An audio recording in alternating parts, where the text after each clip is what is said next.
Yes, sir. I'm not gonna lie, G. I'm hella excited for this. We haven't had a chance to do this. Yeah. And you're the first interview back in the house. Oh shit, turn up. Please put your phone on vibrate. Is it on vibrate? Let me get my phone just on vibrate. I'm putting He's gotta ask things, bro. You never know. All right, brother man, welcome. This is I don't know if it's season 2 of Moments At Wayne Manor, season 2.5. We taking a long time off. Do me a favor, G. Yes. Introduce yourself to the people. Tell them who you are, what you do. All right. Well, my name is Namon Howard. I am a founder of Please Come Again in Coze. So I work with artist management and production. So pretty much we were put on by my guy Jay Moore, who mentored us in music management with Wasami, Joe, my main guys, Jaime, and man, it's just a factor that taught us a little bit of game and taught us about the industry and how to move. Gave us a space in 2312 to create. We started throwing parties out of 2312, trying to experience a different type of lifestyle or nightlife for the youth, and we kind of just took it there and been building a brand with it ever since. Here we are. Okay. Talk to me a little bit about mentorship. You mentioned Jay Moore taking you guys through, how to set up a business properly, right? Navigate through music. What does mentorship mean to you, and how does that play a role in your life? Yeah, well, I feel like most people have that such big problem with old Seattle and new Seattle, right? So We talked about that before. We talked about old Seattle, new Seattle, and I felt like Jay, from the radio perspective, just being young, knowing what Sunday night sound sessions and be like, oh, if I was doing that, it would go like this or it would be different. But you're at home, you're not understanding the parameters of like how those people have to work or anything like that, right? You don't understand radio and all those guidelines and everything with it. You do, yeah, no, it's a different monster. It's a different monster, but you're at home, you're like, oh, I'm slapping this cat, I'm slapping this cat, right. I'm putting all the homies on, I'm just gonna get on the radio and go crazy. That's what I would do. And so with Jay, I felt like Jay was from old Seattle, so when I met him, I was kind of like, I already know, his reputation was already there.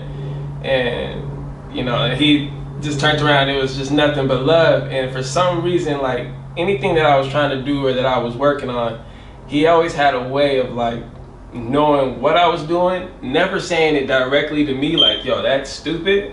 But he had a way of just saying something or dropping a gem to be like, look at it this way, you might want to think different. And quick example, I was gonna go down to Atlanta with one of the artists, and I was just quick in just music management, but I seen how the moves that we was making around and stuff like that with Goodrich.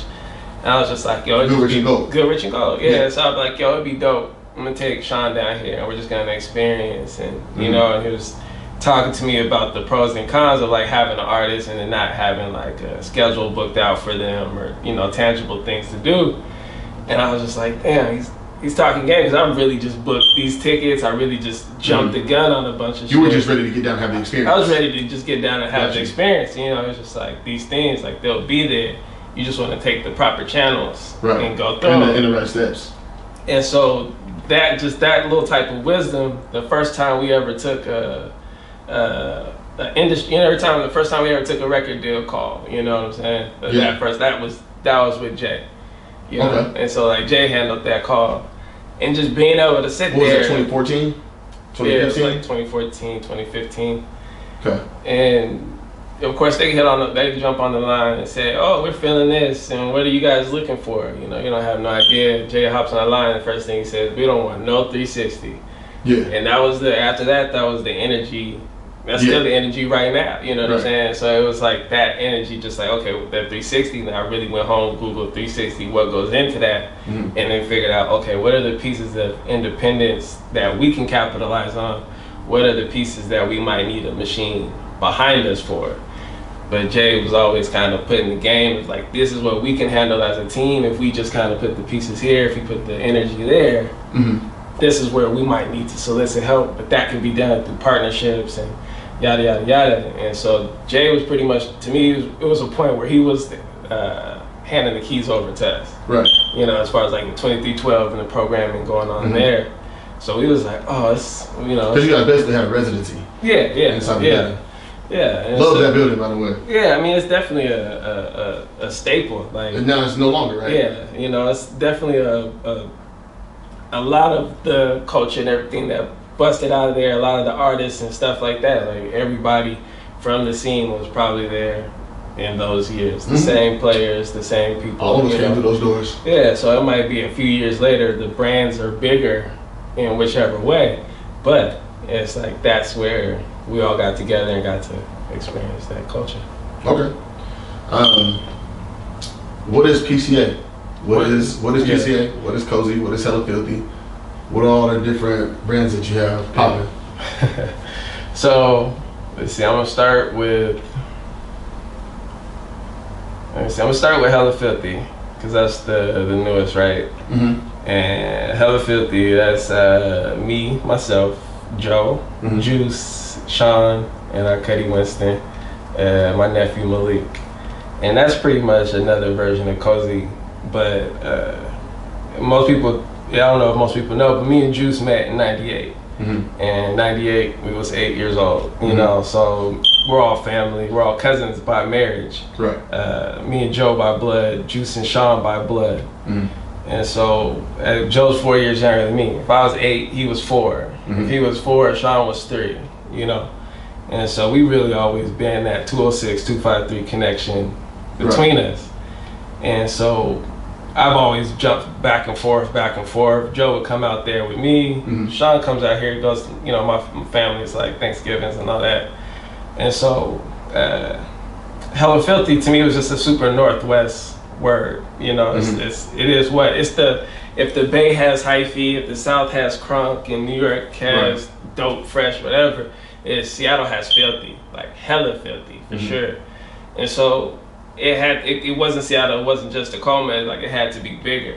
And I moved around the whole state, you know, so it's like that energy, whatever. I just wanted to make a brand with it, something that was our family, like between us, and so it's definitely kind of like a lifestyle brand, but it's kind of more a little bit of an athletic brand, you know what I'm saying? Because it's definitely too based around like basketball and pretty much excellence of filthy. So it's like anybody, if you skateboard, you're from Seattle, Jamal Crawford, filthy, you know, Isaiah Thomas, filthy, that type of thing.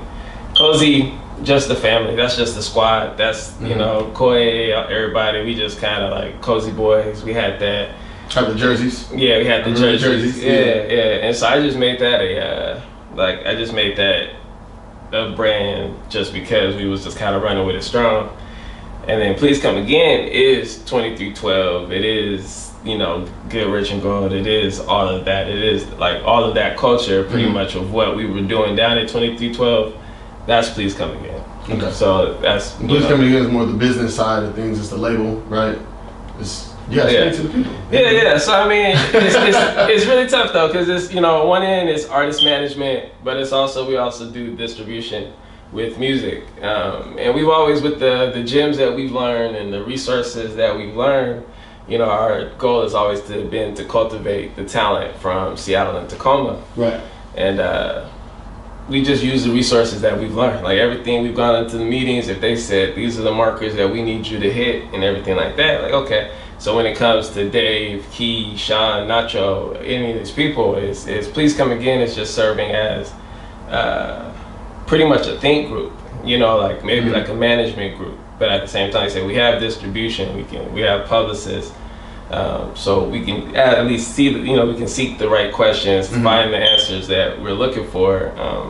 And it serves as an outlet also for all the business endeavors that you have. Exactly. Right. So it's exactly because a lot of people don't have that aspect of things. They just want to do shit. Yeah, and it's tough because it's at one end when you throw parties as Please Come Again, and then people are like, okay, so you should be throwing parties, you know, every weekend or every other month or things like that. And it's like, nah, month to month there's a business. You know, there's a business to be run, there's bills to be paid. But it looks different when those might be waiting on contracts or sending somebody on tour, or just trying to get the masters back or anything like that, you know. And then also with being a manager, that's a whole nother duty and job as far as just like day to day working with people and things. Right. It can be a little difficult, I'm sure. Yeah, it's definitely difficult.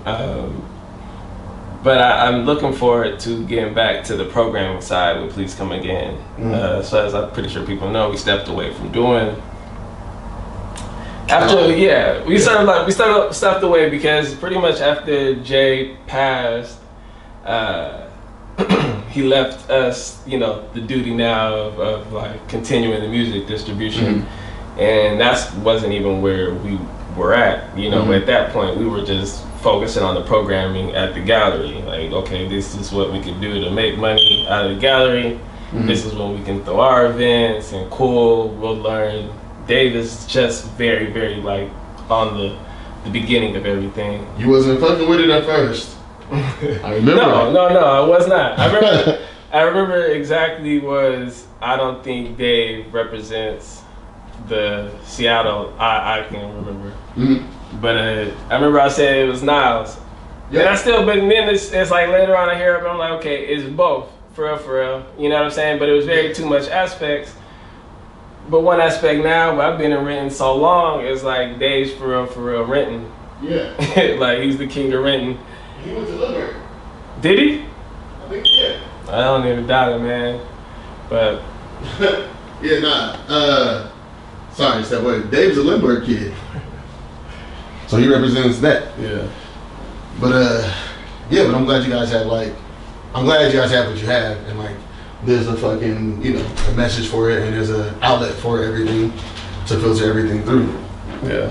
I was gonna ask you about marriage because you're one of the few people who are our age and married. Yeah. You know, so how does that play a factor, you know, in your business, one, and then, you know, like how'd you even come upon that? I want to marry this woman. Oh yeah. Well, if it was not for my wife, I wouldn't be married. I can tell you that woman. It's I feel like my wife can walk into any room and she's gonna wow somebody. Okay. She's gonna wow most people. You know, and it's like people give me that compliment all the time, like, oh, I love your wife. You know, and I'm just like, yeah, you know, that's exactly why I married her. Right. I love her, by the way. Yeah, I like her a lot. She's not. Yeah, she's very. From the first time I met her, we were in the cave. And it was Michaela was there. She was like, "This guy's like in all your pictures. Like he takes all your pictures." She was like, "Yeah, like that's my boyfriend." She was like, "Oh yeah, okay, cool." She's like, "I was kind of concerned."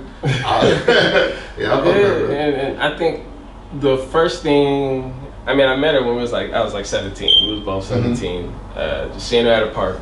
I'm not even the type to beeline to be like, "Yo, shorty, what's your name?" But she got a crazy smile.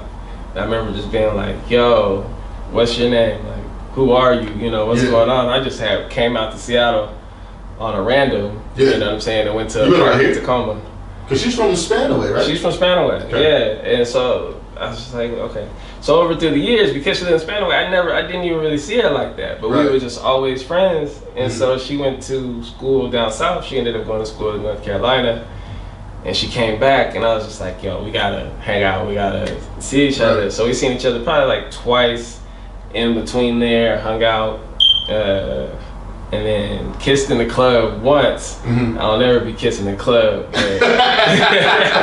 you know, it's like the only story I can tell about kissing in the club is with my wife. So I was like, that's cool. That's cool. I like that's cool, you know. Yeah. And what was it? A year later, she graduated from Winston-Salem, came out, and we hung out on my birthday.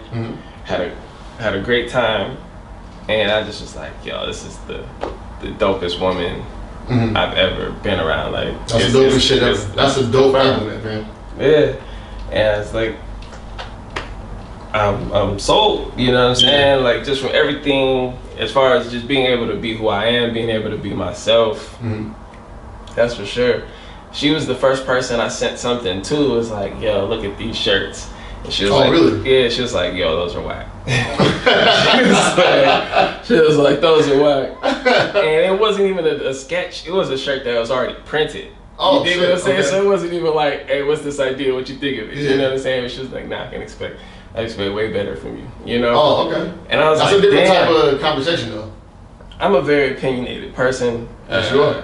But I don't know too many people that disagree with me. Like, just, you know, for most of them are friends, if whatever I'm saying, and those people I generally have those conversations with. But I don't know too many people that like dislike me. I don't know too many people that say you're tripping. they're tripping, right? I don't know too many people that really be like, The conversation we had the other day, that Facebook shit. Yeah. I felt like you was tripping. I don't know, but I don't know too many people that really be like, yo, I'm not feeling that, or that's you know, that's mid, or whatever the case. So to get that, I'm sure it's like a it was just different. It was just like, for the most part, even with that, most girls don't understand. It's not tangible. I don't even say most girls, just most people don't understand it when you're building something in your mind, right? Because at that point when we started talking, I was in internship, and so Please Come Again was just an idea in a journal, right? You know, so I'm just like brainstorming, like literally I built the business plan for what we're doing now, as far as being like a resource management label, in that journal, and then it just kind of manifested over time into like, actually I didn't think we were gonna get a deal, like, like I don't know. And sometimes they don't even really sit back and think about it, like, yo, you guys got a distribution deal, that's kind of cool. But that's what I'm talking. Congratulations again. Thank you. It's different because I guess I'm not the rapper, you know. Yeah. You're younger, you want to do the music, so you're like, I'm about to be trying to get a deal. It's like, now the shit's in my name, but it's like I'm not ever on the stage, so it's all good. It's different. Yeah. All right, man. I don't know if I have more questions for you. I did want to sit you in front of this camera though. Man, it's still getting used to it, you know. Yeah. I think the last time you came, we were gonna do an interview was election night. Remember when Trump got elected? Yeah, that was a bad night. That was too much. Yeah, that was a terrible night. Oh, that was a bad night. That was a terrible night. But I mean, that's. How many always over here in bad nights, bro? I don't know. That's the second time. I don't know. It's damn near the same shit. We got red wine. It's tight. Well, hey, brother, I appreciate you. You got any shout outs you want to do with me? Man, I don't have any shout outs, but I just want to say, expect something new. This is the first year where I feel like I was building the company. I always stayed in the shadows just because I like staying out the way and seeing how things unfold. I like seeing how the culture builds and how things move to figure out how to pace it next. But I'm definitely going to put myself out there a lot more this year as far as like productions under my name, or just being in front of the camera, twitching, streaming, and all of that. So I'm definitely getting used to being on camera still, but I mean, it's definitely a point where I want to jump again and be a voice and just run that shit. So look out for it. Let's get it. All right, brother. I appreciate you very much. Thank you, sir. Yes, sir.